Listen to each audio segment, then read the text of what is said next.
رضی اللہ عنہ سے روایت ہے کہ ہم نبی اکرم صلی اللہ علیہ وسلم کے پاس بیٹھے تھے کہ ایک صحابی آئے اور کہنے لگے یا رسول اللہ صلی اللہ علیہ وسلم میں ہلاک ہو گیا۔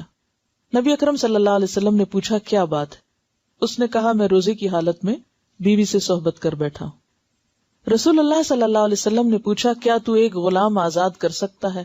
اس نے کہا نہیں۔ نبی اکرم صلی اللہ علیہ وسلم نے پھر دریافت کیا کیا 2 ماہ کے مسلسل روزے رکھ سکتے ہو؟ اس نے کہا نہیں۔ نبی اکرم صلی اللہ علیہ وسلم نے پھر پوچھا کیا 60 مسکینوں کو کھانا کھلا سکتے ہو؟ اس نے عرض کیا نہیں۔ نبی اکرم صلی اللہ علیہ وسلم نے فرمایا اچھا بیٹھ جاؤ۔ نبی اکرم صلی اللہ علیہ وسلم تھوڑی دیر رکے، ہم بھی اسی حالت میں بیٹھے تھے کہ نبی اکرم صلی اللہ علیہ وسلم کی خدمت میں کھجور کا ایک عرق لایا گیا۔ عرق بڑے ٹوکرے کو کہا جاتا ہے۔ نبی صلی اللہ علیہ وسلم نے فرمایا مسئلہ پوچھنے والا کہاں ہے؟ اس نے عرض کیا میں حاضر ہوں۔ نبی اکرم صلی اللہ علیہ وسلم نے فرمایا یہ کھجوریں لے جاؤ اور صدقہ کر دو۔ اس نے عرض کیا یا رسول اللہ صلی اللہ علیہ وسلم کیا صدقہ اپنے سے زیادہ محتاج لوگوں کو دوں؟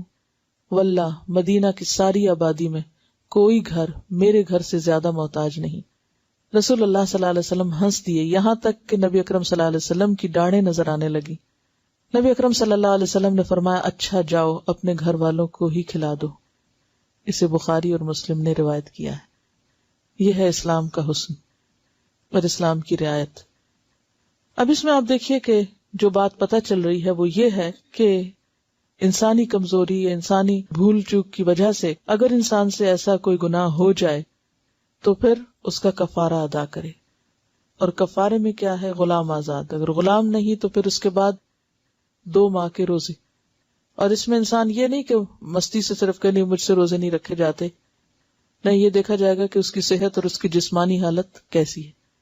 اگر کوئی 1 مہینہ رمضان کے روزے رکھ سکتا ہے تو وہ 2 بھی رکھ سکتا ہے۔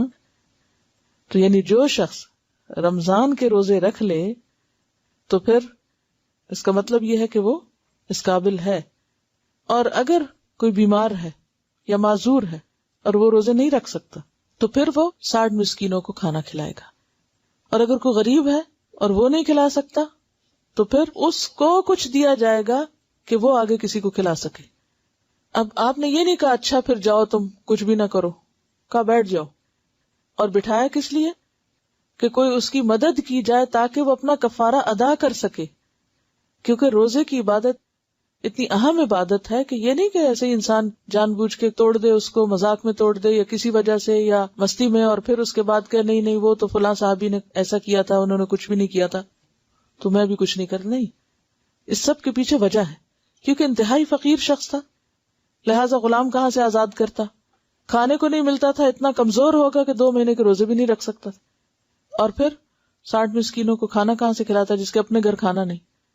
لیکن پھر ایسے شخص کے لیے کیا کیا جائے کہ دوسرے اس کی مدد کریں تاکہ وہ اپنا کفارہ ادا کرے، اور پھر جب کفارہ ادا کرنے کے لیے اس کو مال دیا گیا، کھجوریں دی گئیں، اور اسے کہا گیا کہ اب اس کو غریبوں پہ یا فقیروں پہ تقسیم کرو، تو اتفاق یہ تھا کہ سب سے زیادہ فقیر بھی وہ خود ہی تھا، اس کے گھر والے۔